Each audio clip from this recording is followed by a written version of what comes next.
Unstoppable kick-ass confidence. Are you ready? Welcome to the Raw and Unscripted show with Christopher Rausch, where we help you overcome your self-created crap without the self-help fluffy bullshit. Now please welcome our host, Christopher Rausch.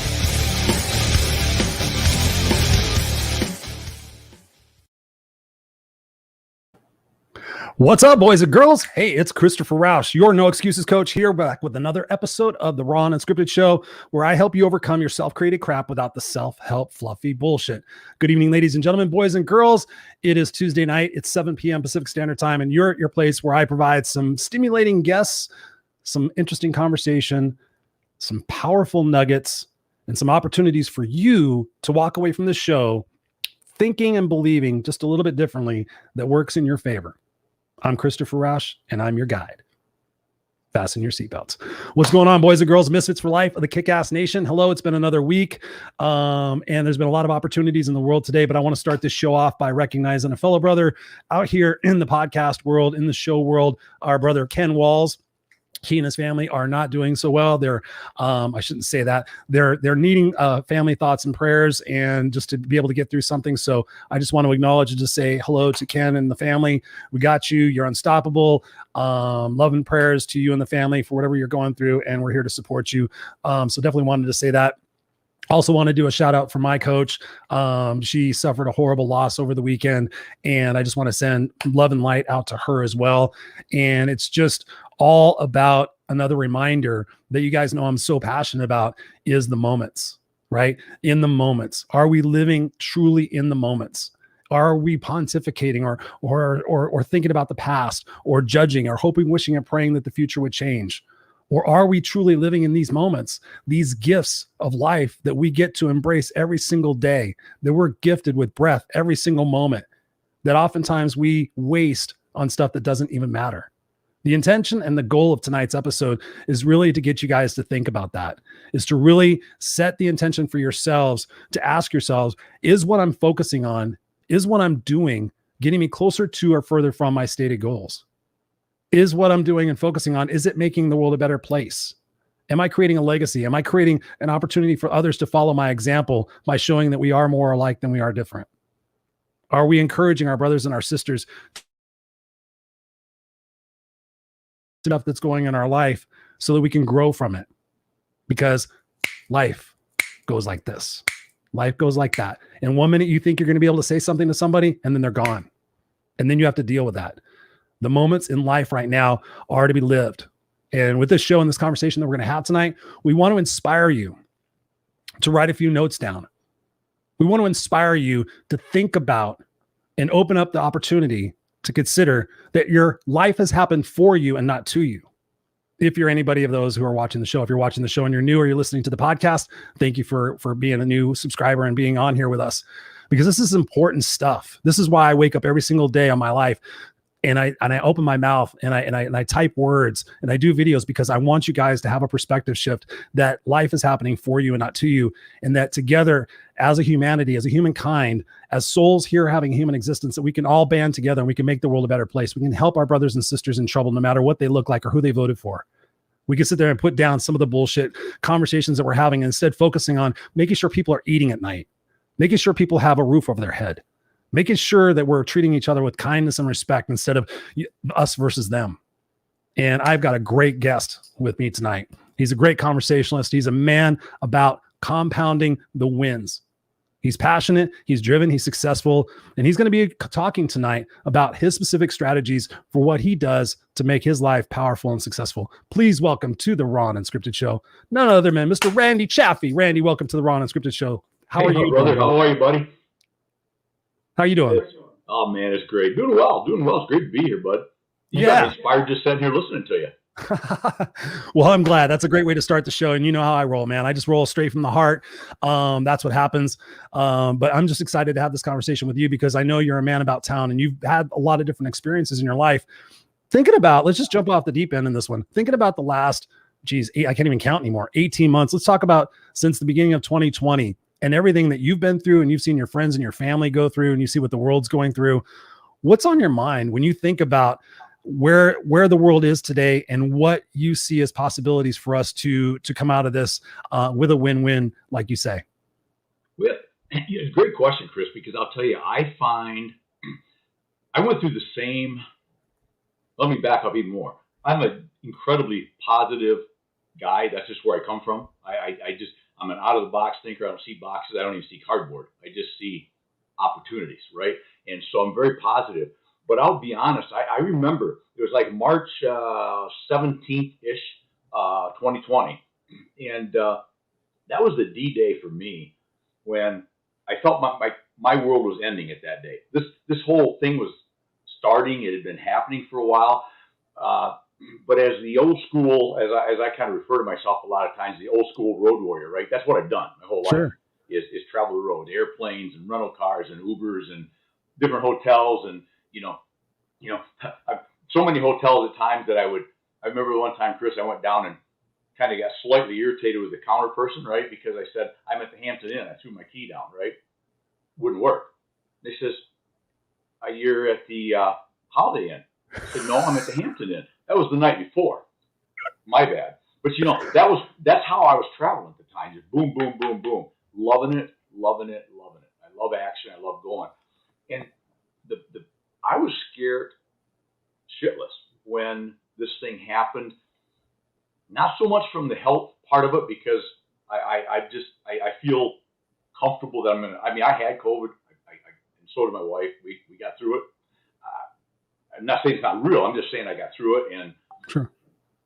What scared me the most, Chris, was that this is going to change my whole lifestyle. Maybe.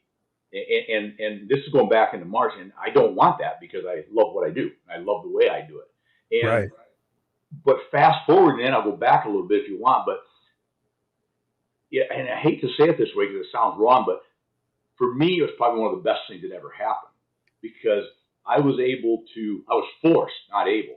forced to totally reinvent myself, because the old road warrior Randy was not going to happen as it turned out. It was going to be 2 weeks or 3 weeks or 2 months or 15 months later, and we were still going through this thing. So I quickly found out that I had to do something different and drastically different.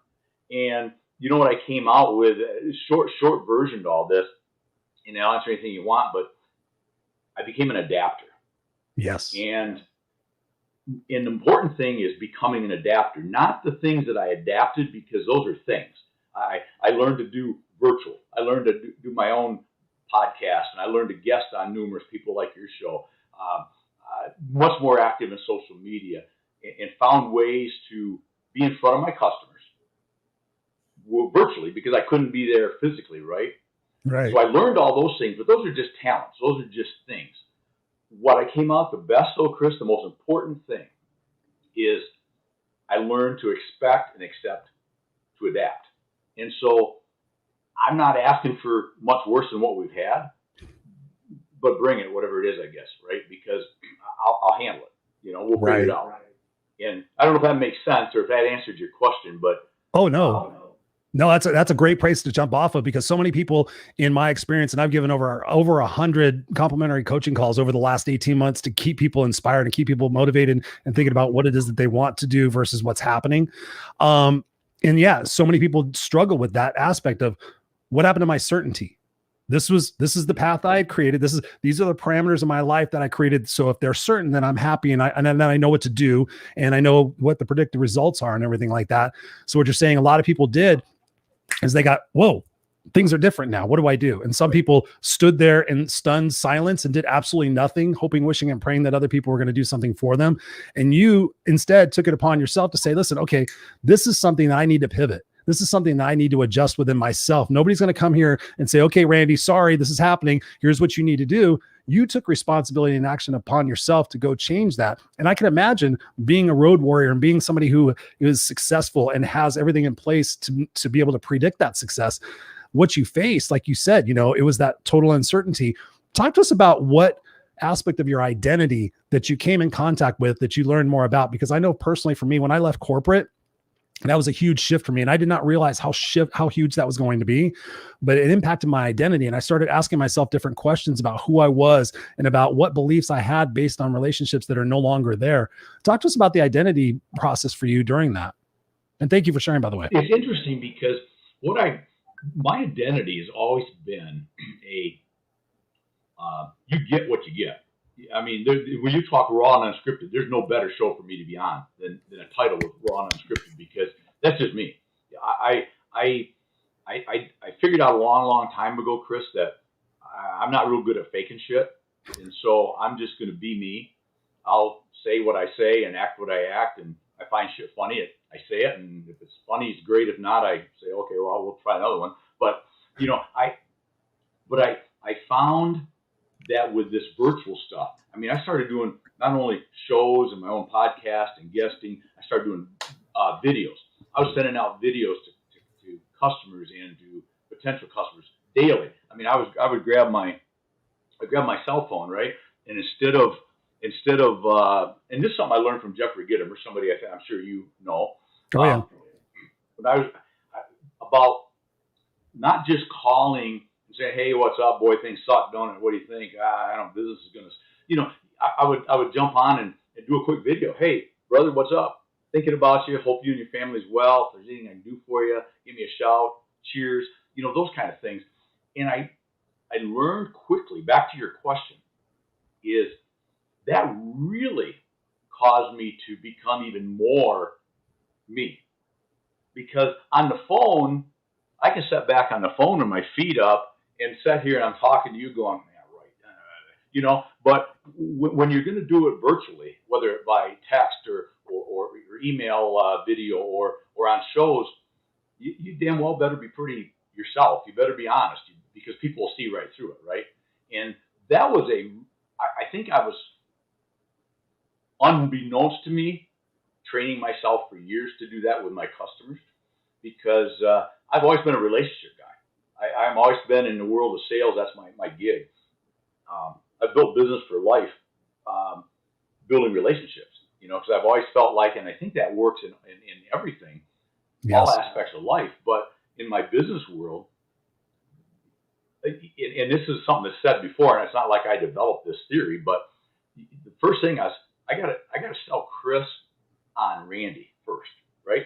Yep. Before I start selling you on product and all these features and benefits and all that is just crap, because it's not crap, but everybody's got them, and from the best product to the worst product, the differences are smaller than maybe we all want to believe they are, because we believe our own stuff, right? Right. But at the end of the day, you've got to buy me, right? And so I learned to do that just being out with customers. Customer friends is what I always call them, because that's been one of the beauties of doing this for 4+ decades, is that I've just got this host of friends all over the country that I do business with. And so I'm going on a little 2-3 day road trip this week, and I'm going to go see buddies, go grab a burger, grab a beer, take them in some donuts, whatever the case may be. And it's just reacquainting old times. So, but back to what you asked, I learned to adapt. I learned to take the stuff that I learned and spiral this into I sometimes refer to it on some things. I developed this little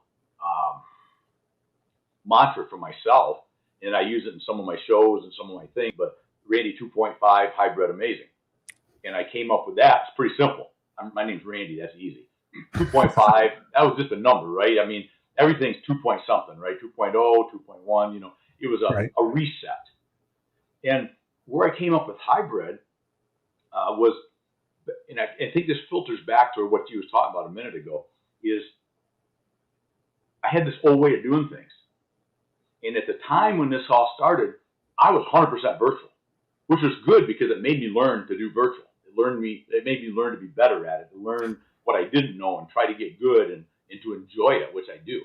But then we started hearing everybody talking about, we're never going back, right? This is the new normal. We're never going to travel again.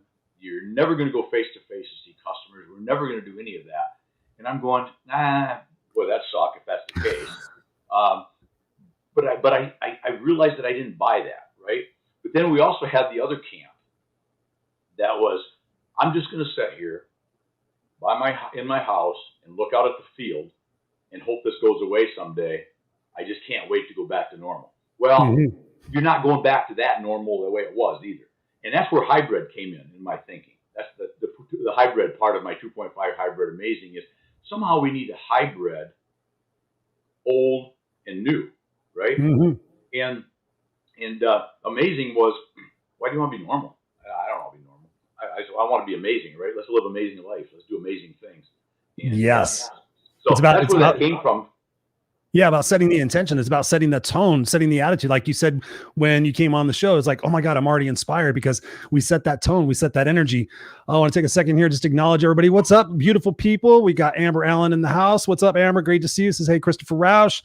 And says, keep doing what you do. Absolutely. I would never do anything else. Says, absolutely collect moments, not things. You want to believe that. We got Monique in the house. What's up, Monique? Hello, everyone. She says, we got Ray in the house. Kickass Ray says, good evening, Misfits for life. And Monique says, right here, totally agree, Randy. She totally agrees with you. We got Scott in the house. Scott Rickard. Good evening, everyone. Teresa's in the house. She says, what's up? Hi, guys. And she says, relationships are the secret. Yeah, that is the secret sauce. To your point, Randy. I mean, thinking about, all the widgets can be the literally the same specs and everything else. It comes down to what's the service of the widget? What's the connection with the widget? And like you said so beautifully, people buy from you when they know, like, and trust you. So absolutely, like Teresa says, relationships are the secret. She says, not going back, only going forward. Ooh, right there, ladies and gentlemen, write that shit down. Not going back, only going forward. God, you must have an amazing coach, Teresa. I got to meet that guy. Margaret's in the house. She says, what's up? Hey, Chris. And Monique says, facts. Yes. Thank you guys all for being here. Whether you're live or on the replay, we appreciate you guys are the Misfits for life. I love you. And this is why I do the show every single week. So thinking about, what you're talking about, Randy, and it all encapsulates really what our truth is, right? What our truth is. And based on that, that's what feeds our beliefs. Talk to us about how potentially we can rewrite what we believe is the truth about something, i.e. our perspective about something, so that we can create those small wins you're talking about. So if I change my truth about, that I'm not worthy of success, and I start to have a belief that I am, then of course that's going to segue. What are your thoughts on that for people who are struggling right now, who don't even know what to believe anymore? So many people I talk to right now, including myself, I'm like, I don't know what to believe. So I'm just going to focus on what I can affect, which is my life and my moments that I have. What are your thoughts on that, man? But and what you just hit on, Chris, is the key, I think. You have to,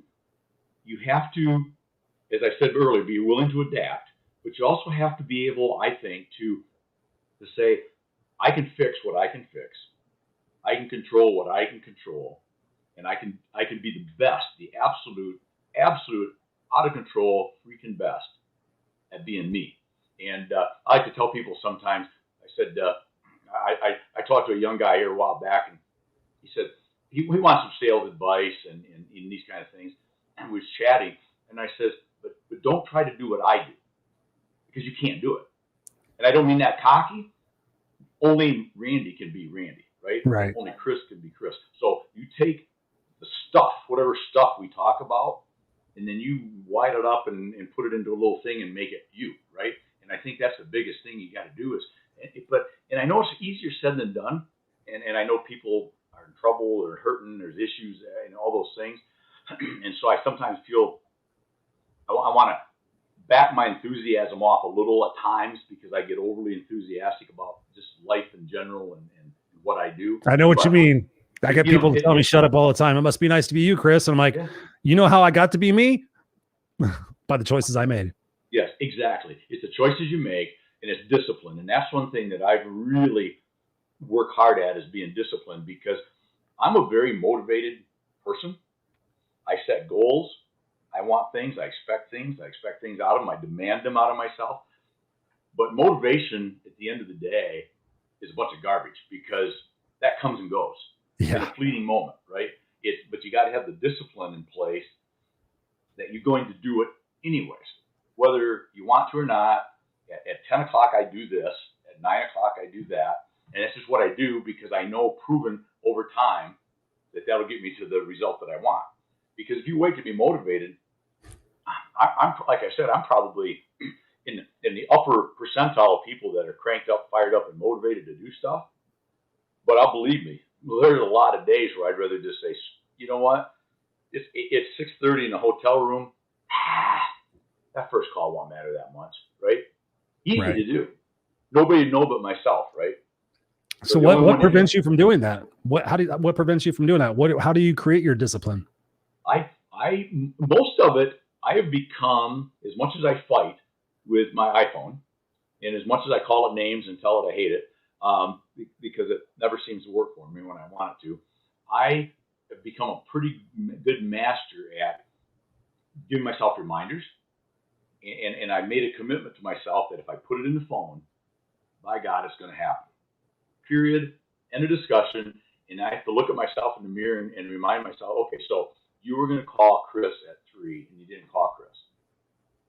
And I explained to myself, why didn't you call Chris? Well, I didn't want, there's no excuse other than I just didn't. And so I don't like that about myself. So that's one that, not being a trained coach or teacher, that's a hard one for me to maybe tell people how they would develop that discipline. But I can tell you this, without discipline, you're never going to reach the levels you want to reach. You just won't. You'll never get motivated enough to do it. Because you'll be motivated today, right? Or for an hour, or for this week. But that comes and goes, right? I've seen it a million times with me. I'm massively motivated today, and tomorrow I don't want to do it. But so does that come from your character? Does that come from your character from childhood? Does that come from the values that you created for yourself? Talk to us a little bit about that. I think about discipline, and I think discipline is a great word. I don't think it's a negative word. I think about it. Excuse me. Still getting over this damn cold 4 weeks later. When I think about discipline, I think about, what are my non-negotiables? What are the areas of my life that I would be disappointed or regret myself in for not doing my best? Does that have something to play into it? Did you have role models that created that character within you to say, okay, whether I want to do it or not, I'm going to have the discipline because I have this bigger why as to what holds me accountable? I do.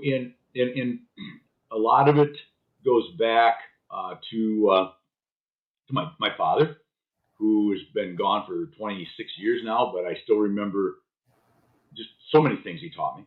And I grew up on a farm, a little farm, outside of a tiny little town. It was 1,201 people, which always cracked me up because I never figured out why they had the one. So my family and I left that little town. I always kept looking back in the rearview mirror to see if it flipped back to 1197, right? I mean, it was just weird. But little farm town, grew up on the farm, worked on the farm, worked the fields with my dad. But I remember two things. One, I remember night setting with my mom and dad. I was an only child. I was adopted when I was three days old. Wow. And so they were like the greatest parents ever in history. But so they was cooking, mom cooked dinner, Salisbury steak. I still remember mashed potatoes, corn, carrots, lots of bread. I mean, the typical make you chubby because, a little meat on the bones is good for you, right? That was my mom's mantra, right? And I remember we got done. And my dad says, let's go, Rand. I go, what are we going to do? He says, grab a hoe out of the garage. Okay. Okay. That all of a sudden sounds like work. And that's probably like 8 years old, maybe 9. I don't know. I said, where we're going? So we're going out in the soybean field. Okay. And so we went out in the soybean field, which started the nightly deal of hoeing and pulling weeds out of the rows of the soybeans. And I'll keep in mind, Chris, we had tractors and cultivators and equipment to do this stuff, but it wouldn't get the weeds right in the middle of the row, right? Gotcha. And I said, why are we doing this, Dad? And he goes, because we have to be dedicated to our crop because we will reap what we sow, and we have to be dedicated to it. We took all the time, money, and effort to plant it, and we have to take care of it so it takes care of us. Wow. I didn't realize how wow at the time. At the time, I'm 9 years old. It's like, screw this. I'm pulling milkweeds and my hands stink. I don't like this. Or running 12 rows over because I see a stupid snake, But that one stuck. And then the other one, Chris, that really stuck was probably 5, 6 years. I was probably 11, 12, 13 years old. And one of the things besides farming he did is he started a farm business. That's where I first started getting into sales and learning that I kind of like that thing. I like helping people get what they need. Like Zig Ziglarism, right? Helping enough people get what they want or need. I buy that big time. Mm-hmm. But So we're out planting corn. He became a seed dealer, a seed corn dealer. And the rain's coming, the storm's coming in. We're trying to get the seeds planted, right? And busting butt trying to get it done. And we had a dinner bell. Remember dinner bells? They'd be on a pole, and my mom would come out and ring it, basically to say it's time to come to dinner, because we didn't have cell phones or anything at the time. I go, and Dad looks at his watch and he goes, "It's not dinner time." So we drive back up to the house, and one of his seed corn customers called, trying to get the planting done. Storm coming, same storm we're going to have, and he says he needs like 12 bags of seed to finish up, and he has nobody to come over and get them. So my dad goes, "Yep, let's go. We'll load them on the pickup and go." So we load the seeds on, and we get in the truck, and the pickup, and I said to my dad, I said, "Why are we taking these to Ernest?" I think it was his name, believe it or not. He goes, "Well, because Ernest is trying to get his seed planted before the storm comes." I said, "But so are we. I mean, why don't we just tell Ernest to come get them?" He goes, "You don't understand. Ernest gave me the privilege of buying seed corn for me. He trusts me. He trusted I'd be there when he needed me. And right now, Ernest needs us." And again, I'm remembering this 40 years later, 45, 50 years later. Whew, let's stop there. Anyway, a lot of years later. Like I said, it goes like this. Yeah, it does. But so obviously, it made a big impact on my life of understanding that you got to be motivated by doing for other people. And that's the way I always conducted myself in my sales world, is I don't think about the commission or think about the money. I'm not saying you never think about it, it'd be a lie, but you think about, just, if this guy's going to give me he's got other places to go. If he's going to trust me with this part of his business to buy what he needs from me to do business, then I owe him everything I can possibly do and more to earn and keep and maintain that trust. And so that's what always probably motivates me more than anything, is letting you down if you become a customer of mine in building components, which is what I'm involved with. That would be like the worst. Just hit me in the nose a few times, that'd be better. That goes away. I get it.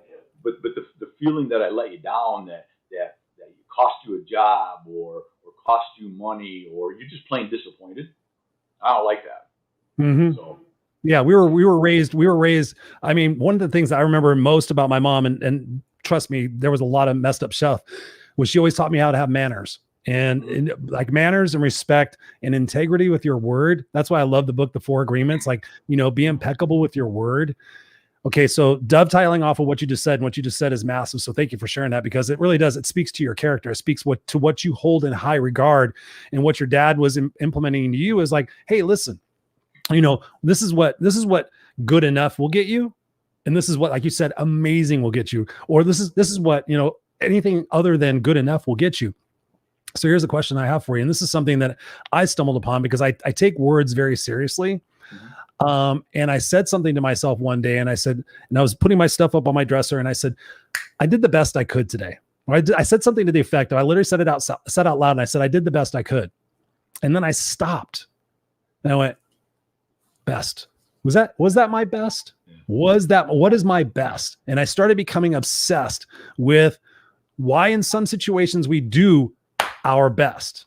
Right. And I use the analogy, and I tend to go in dark places to find leverage for myself. But I think if somebody just walked into my house right now and said, okay, Chris, I need you to raise $20,000 in the next 7 days. It can't be illegal, immoral, or unethical. Okay. Well, that sounds like a lot of money. Immediately my brain goes, eh.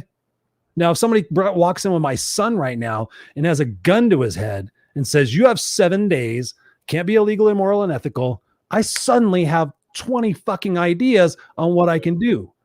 Because of that leverage, because of what is doing my best. So my question to you saying that is, what is your difference between good enough and being your best? And why is it okay in some situations to be good enough? And what areas do you focus your best on? Well, I think it's okay to do your best if you go out and play golf. It's fine, because it doesn't matter in the scheme of things. I think anything that matters, if it matters, you should do it your best, or you shouldn't do it. And so, if I'm pretty competitive in general, but I'm going to play tennis, or I'm going to play golf, or I'm going to do any of those kind of things, which I really don't do much anymore. But I'm going to do my best. But I would slack off and go, yeah, I did my best. That's fine. But when it comes to any kind of relationship stuff, whether it's with customers, whether it's with family, with your significant other, friends, when it comes to relationships, I feel like you never should ask for less than what you're willing to give. And I want everything from you. If we're going to be friends, I want all of Chris, right? Well, I can't expect that and then not give you all back, right? So to me, that's ultra important. And I put a lot of value on that because I have between Dixie and I, my wife and I, the Dixie chick, only because her name's Dixie and she's a chick. So I'm pretty simple-minded, Chris.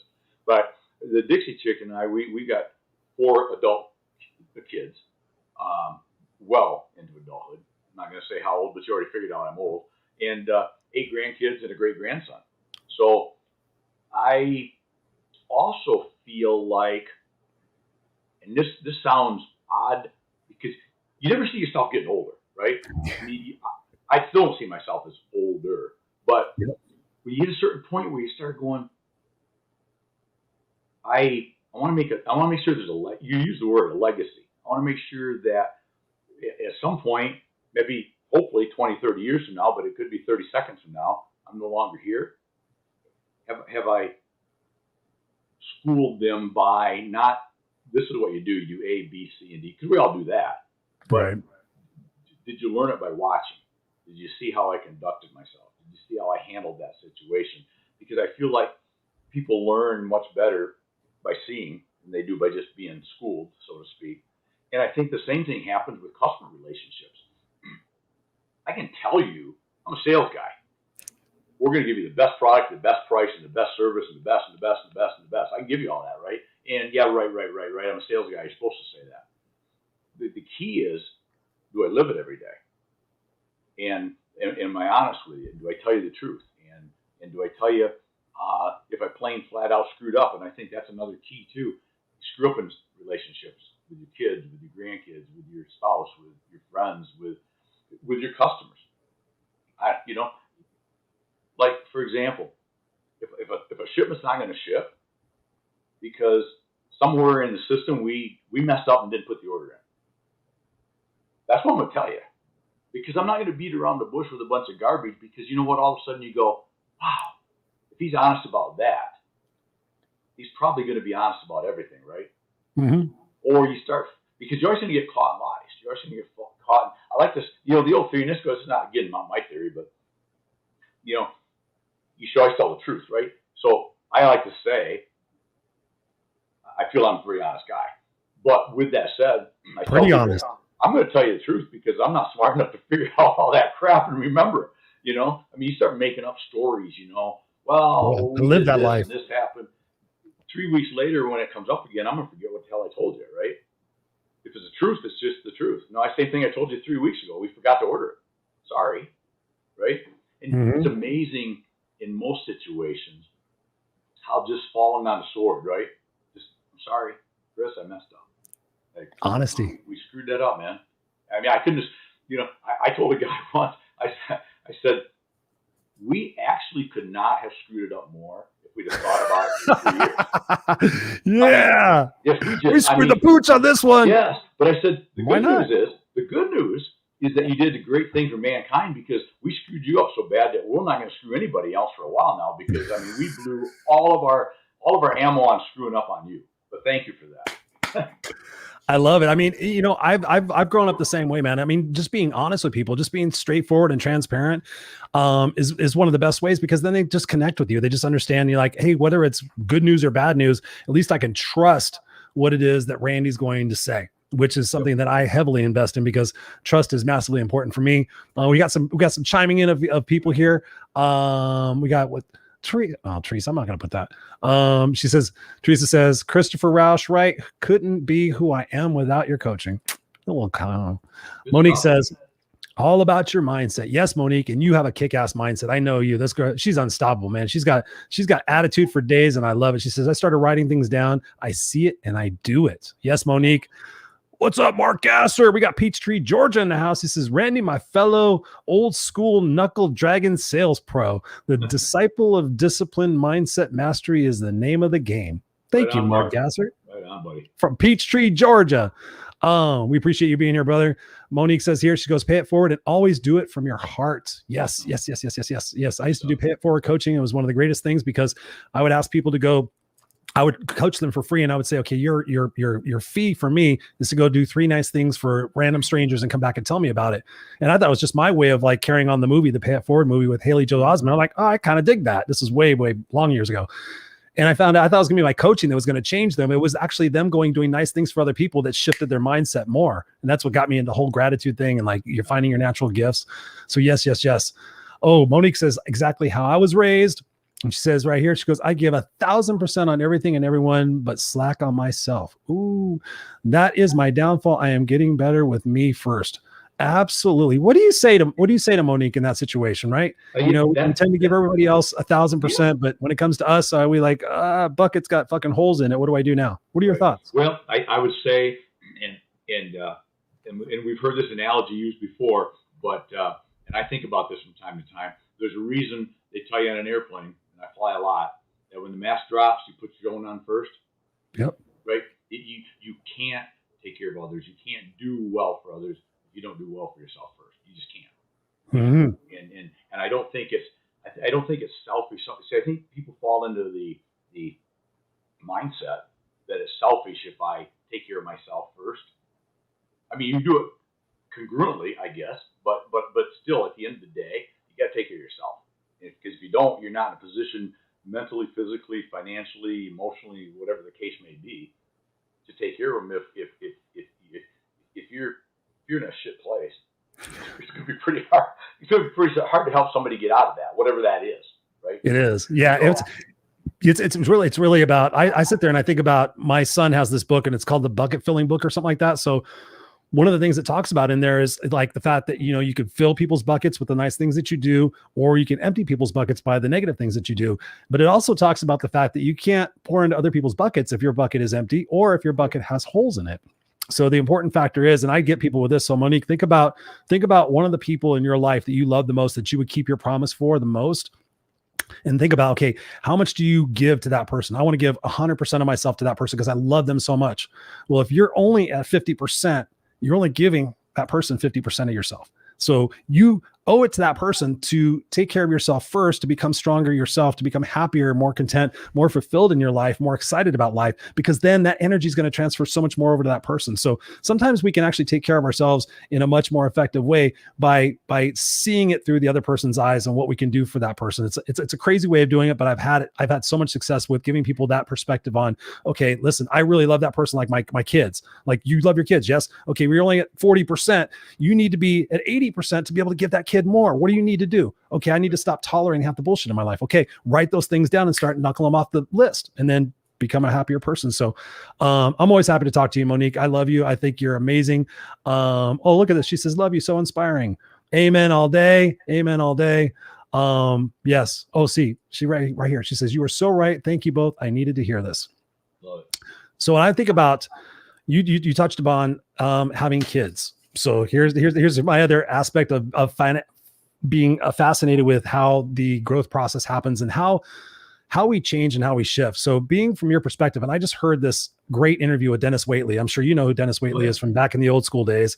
I've listened to him on Clubhouse a few times, and not talking about the psychology of success, but he's talking about his perspective now being 88 years old and looking back on his life. And one of the big, me, Randy, all my posts say no regrets, because regrets scare the absolute shit out of me. And he's talking about his life and how his perspective has shifted. And he talks about how his parenting perspective has shifted and what he thought was important back in those days and what he would change now and what he's changing now with his grandkids. Talk to us about that process for you of being a parent, and now how you see for example, what advice would you give me? I have a 5-year-old son. I'm 52 years old. So what did you think was important when your kids were 5 years old? And what now would you say to a parent of a 5-year-old to instill in them like the most valuable lessons? Interesting.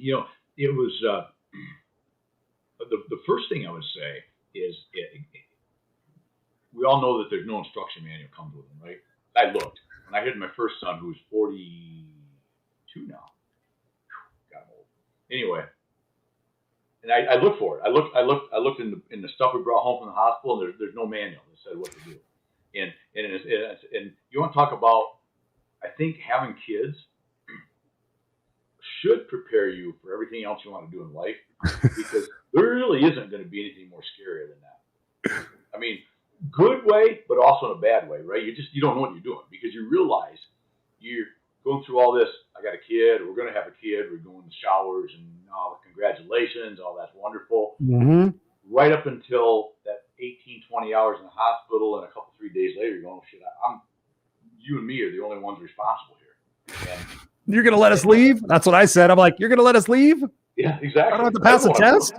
Yeah, exactly. There's no test, there's no nothing. They just wheel you out the door and stick you in the car. Yeah. You're going, holy crap. But, what it does is it's a great training ground. What I think, looking back, I think you have to figure out what kind of parent you want to be. And I come from, again, talking about my dad more. My mom was a great lady too, but my dad was very inspirational to me. And he was, I tried to develop, the biggest challenge I had, Chris, was not being too much of a friend to my kids. Because I know it's easy, and in today's world, I see it more than I think back in my era even, is I want to be their buddy. I want to be their pal. Well, they got buddies and pals. You can be buddy and pal to them sometimes, but I'm saying at the end of the day, I'm dad, right? Right. There still needs to be some talk about that discipline word again, right? I'm in charge, you're not.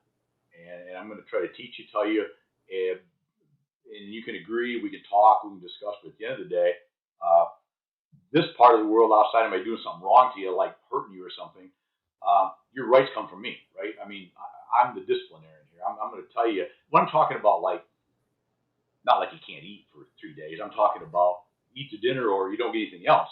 That's just a rule we have. That's the way it works.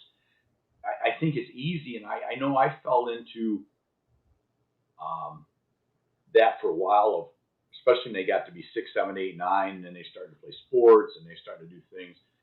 Is I just wanted to be their best buddy, be their pal, and I figured out that then they treated me like a pal, and then I had no authority left, right? So I gave it away. They didn't take it. I gave it to them. I just said, I'll be your buddy. Well, no, I'm not your buddy. But the good news is as they get older, you circle back around to what it is that we really wanted as a dad, to be their buddy. Because my boys now, 40 and 42, we're just buds. We're pals. We're not, it's almost like we're not even father and son. We're just I've had people tell me that before. Like, I feel like I have this weird, my mom and I too, we became like friends for a while. It was like, we weren't even, Yeah. Yep. And so, and now, a thing when your son's 5, you said, cute kid, by the way. I love the pics of him, you and him. Thank you. But the interesting thing will be when they start doing that pulling away, and you go through that period where you got to let them make their own mistakes, and sometimes you got to, because if they make mistakes within the realm of my supervision, I'm going to keep them. It's kind of like, if you want to walk up the cliff, I'll let you walk up the cliff. I'm going to, because you need to find out that it's dangerous. If you walk too far, you're going to fall off, knowing that at the last second, I'm going to still grab you by the belt, right? You're still there to make sure. And, right. And hopefully they figure out on their own that probably some of those things I shouldn't do, because if they figure it out on their own, it's way better than us telling them, because that's the parent-child relationship, right? Mm-hmm. Anything we say, generally they're going to take the opposite approach, because that's just what we do. I was the worst of it. But the other thing I tried to work on, and this again comes back from my dad, is quick story. I remember when I came home from a school dance in high school, probably as a sophomore, junior probably, to drive. And I'll admit that being a typical high school kid, there might have been a little sneaking out the car for a little snifter of something, right? Because right. You're kids and you want to get away with stuff, right? And we got caught by the principal, got sent home. I walk in, I pull in the driveway, and it's probably now about 12:30 at night or something, right? No lights on. I'm going, made it. No lights on. Nobody's up. I pull in, the lights off on the car, open the door real quietly, and it squeaks a little. Yeah. I walk in, I shut the door. 3 steps into the house, the lights snap on. Hey, Ryan. Oh. So, what'd you do tonight? Well, of course, at 17, you're going to lie.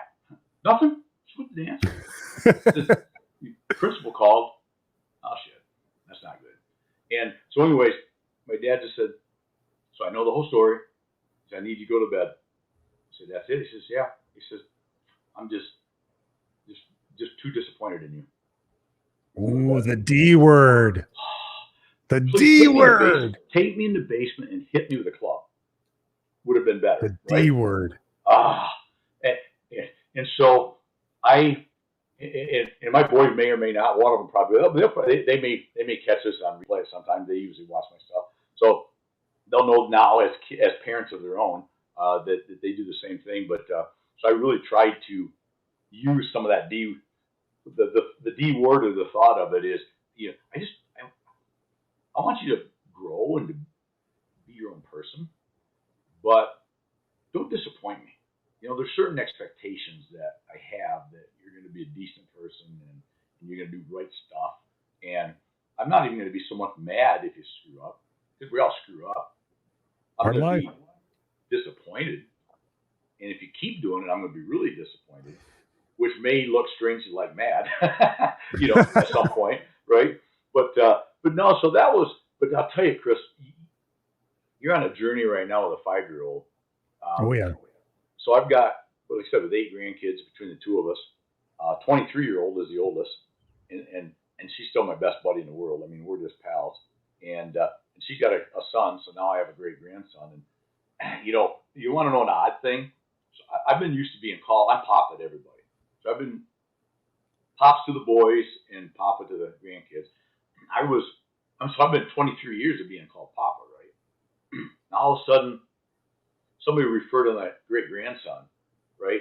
And somebody will say Papa, and they're talking about my son. Whoa. And I'm going, holy shit, that ain't right. That's just not right at all. I mean, that is weird. I'm just going to tell you, that is just like one of the weirdest situations. I've had it happen a couple times because even though he's 42 and a former Marine and just a butt kicking, but he's still my little guy, still in a sense, right? Right. It's like, holy shit, that's Papa. Wow. The legacy torch has been passed. It's been passed, exactly.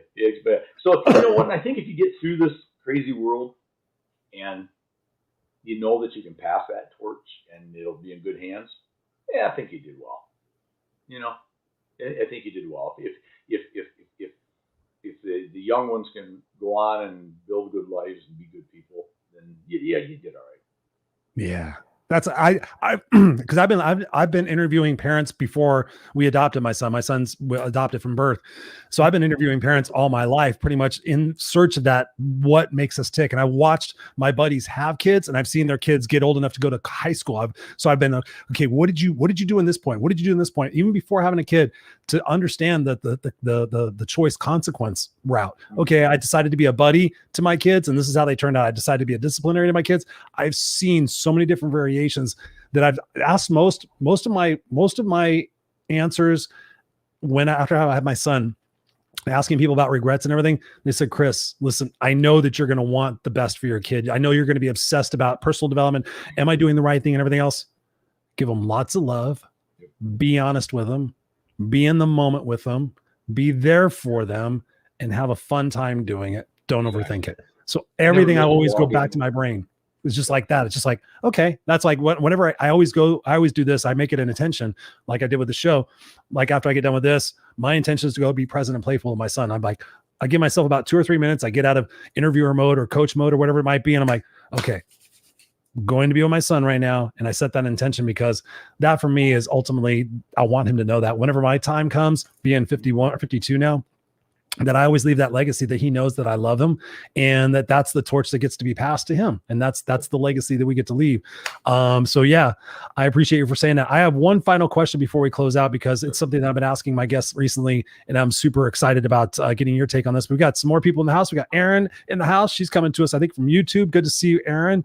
We got Linda in the house. We got Monique's mom in the house. What's up? We got Robert Broker in the house. Robert's in the, where's Robert been all night? Says, greetings, everybody. What's up? Time drops. It's a bomb. Yes. We saw she's Erin saying best advice ever. And Linda saying, yeah, you are right. Yeah, you are right, Christopher Rausch. Okay. So final question for you, and then let people know where they can get a hold of you. What are one or two of your favorite questions, the most powerful questions that you use in your life that help you stay successful? A lot of questions, more questions than I have answers. But I think probably the biggest one is this worth doing it, and why are you doing it? Ooh, talk to me about that one. I love it. Well, it's because there's so many draws upon our time in a day. Forget the week or the month. From all aspects, right? Business and sales in my world, and again, relationships and all these things, family, friends. And I think you just struck on it a minute ago, and I like that is I have to get better at it, because I'm not near as good as I would like to be or should be, but it's something, a work in progress, which is if there's lunchtime with the Dixie chick, it needs to be lunchtime with the Dixie chick. All else needs to go away. Yeah. For this period. If it's out with dinner and drinks and whatever with friends, it needs to be focused on that. So I think you struck on it a minute ago is, where am I at? Why am I at? And what am I doing? And if it's important enough to be taking this hour to go to lunch with Dix, then I need to be all in. And I think you need to do that all in everything in your life. And that's an area that I have to work at, because I am I have these battling things, right? Because I am so intense with my world of sales. I love selling. I like to say I love helping other people get what they want or need, right? Because I don't like the word sales, because I'm not going to ask you ever to buy something you don't need. If you need it, it makes sense, and with the right deal, then let's, I'd love to work with you, right? But that's such a big part of what I do, and I love it so much. I live for it, that it's easy for me, and I find myself doing it, on my phone, right? It's easy for me to be sitting there, a little pub, having a salad and a glass of Pinot Grigio, right? And going, just a second, I just take care of this. Now, there are times that I just got to beg forgiveness, because it's like I've waited for this for like 3 days, and the answer's here, and I got to do something with it. But generally speaking, I'm not doing brain surgery. There's probably, I say probably, nobody's gonna die if I don't respond for 30 more minutes. So, but I have to work on that, and I know I do, because I know that that's probably one of my biggest weaknesses is I'll ignore important people, wife, kids, whatever, because I'm so wrapped up intertwined into my work world that I love, because it's all part of me. But trying to separate those, it's tough. It goes back to that identity, what I was talking about before. It's wrapped up in your identity. It's almost like a drug. It's crazy. Yeah. Think about that. It's interesting, but I mean, I highly recommend that. It's been so massive for my coaching clients, for myself, is like, okay, who am I expected to be in this next situation? I'm expected to be Chris, the husband. I'm not expected to be Chris, the guy that's giving all the advice. I'm not expected to be Chris, the hype guy. I naturally am, but that's why I need to go, okay, I'm going downstairs. Okay, nobody gives a fuck what I'm saying.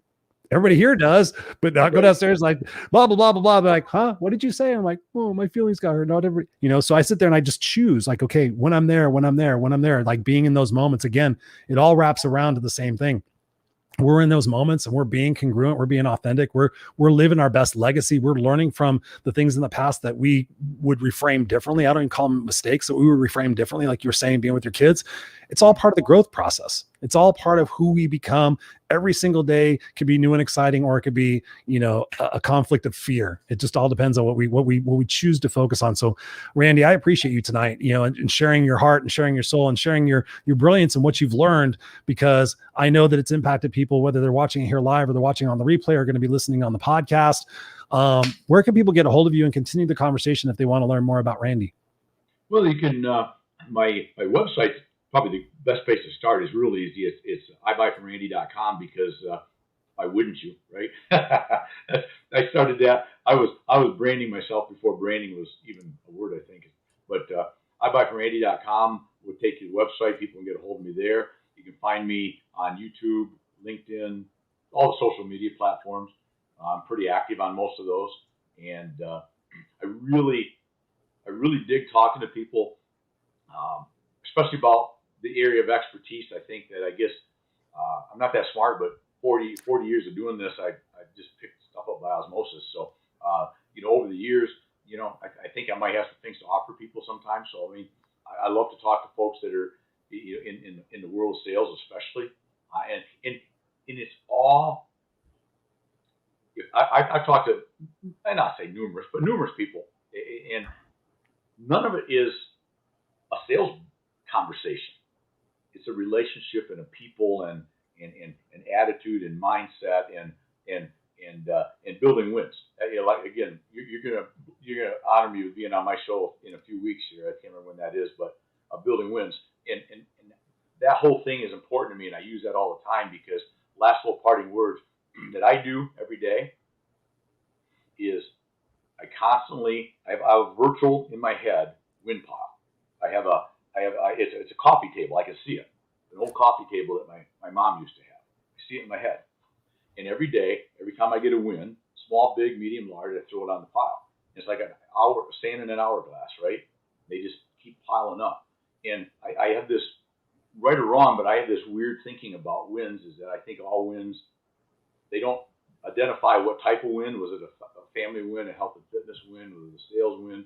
Wins just like wins. Yeah. And I don't think wins care whether they're large wins, big wins, medium-sized wins.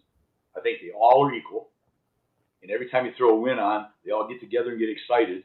And then you just develop more wins. And so it could be, you say, no, first thing in the morning, sit down, honey, I'll grab your coffee for you. It's a tiny little win, right?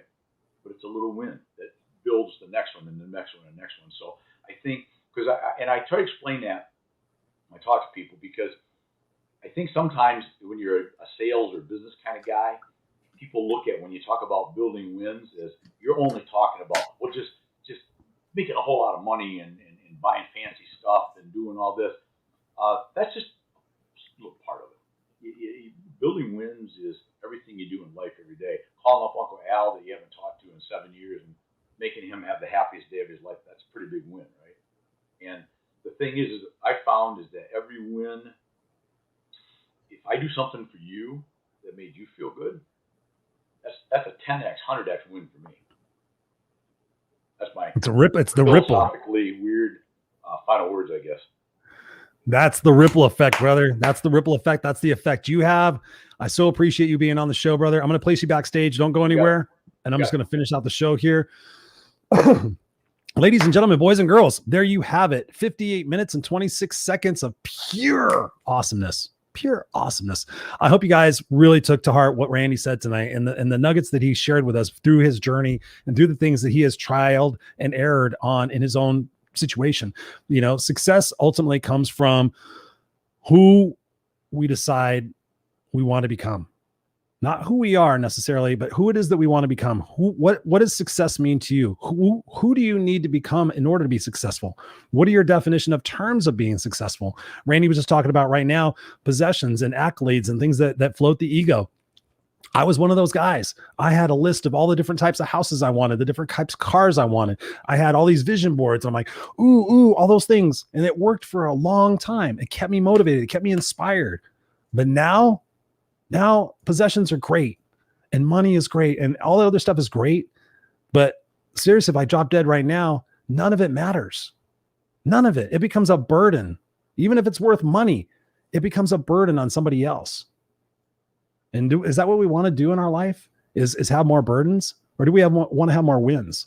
Do we want to take a look at what it is that we're choosing to focus on here in these crazy times that we're experiencing here as of the taping of this show, that's live show, August 24th, 2021. There's a lot of chaos and uncertainty going on in the world. I know you guys are all dealing with that. I'm dealing with it as well. And as my final parting thoughts on this show and thinking about what we discussed today, have your why. Have your why. When you know what your why is and you know the legacy that you want to leave and you set the intention for that every single day when you wake up, just imagine how many amazing moments you can create. Just imagine changing your mindset from being good enough to being awesome in a few key areas of your life, like pouring into yourself, pouring into your bucket first. What is it that you can do today? What promise can you make to yourself tonight before you go to sleep that by which when you wake up in the morning, you can change the intentions and the actions and the results of what it is that you're focusing on most? Most people get up and they let the day own them. How about this? How about you get up in the day, you get up in the morning and say, day, you're my bitch.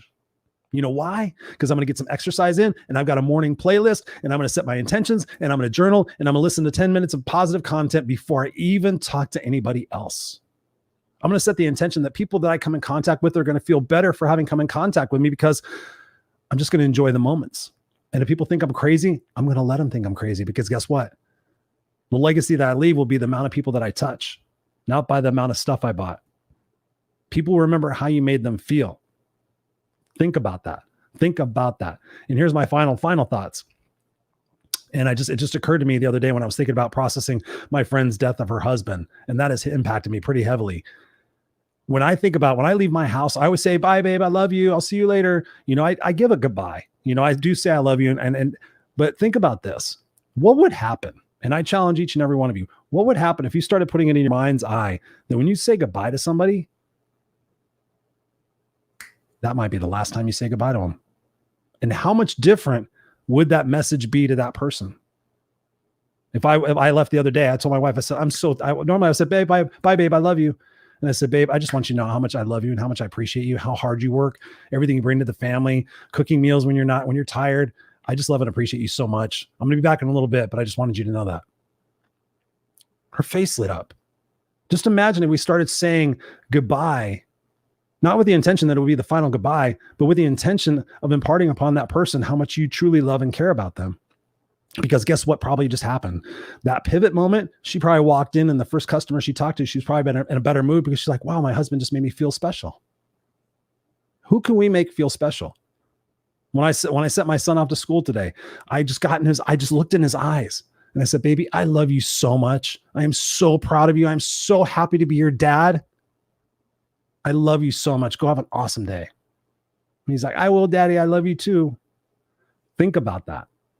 Think about what it is that you're taking for granted because those moments go. And to further prove my point, if you're playing the someday game, hoping, wishing, and praying that something's going to change, guess what? You're wasting valuable moments. I'm the no excuses coach. That's what I do is I help people take their attitude and their perspectives and change what's not working into what's working just by what I share on these shows with you as well. So if you want an opportunity to talk to me, you know where to find me. I'm always here for you. I love you guys. This is the Raw&Unscripted show. Again, we'll be back next Tuesday, 7 p.m. Pacific Standard Time with another famous guest or another phenomenal conversation with yours truly, just me by myself, maybe. No, actually, next week we got Lance. We got Lance Brooks next week. He's going to be on fire. So I love you guys. I'll be checking out the comments here and commenting back on you guys. But Teresa says here, she goes, thank you for a great show. Margaret says here, the best is yet to come. Absolutely, Margaret. Thank you so much for being here. I appreciate you.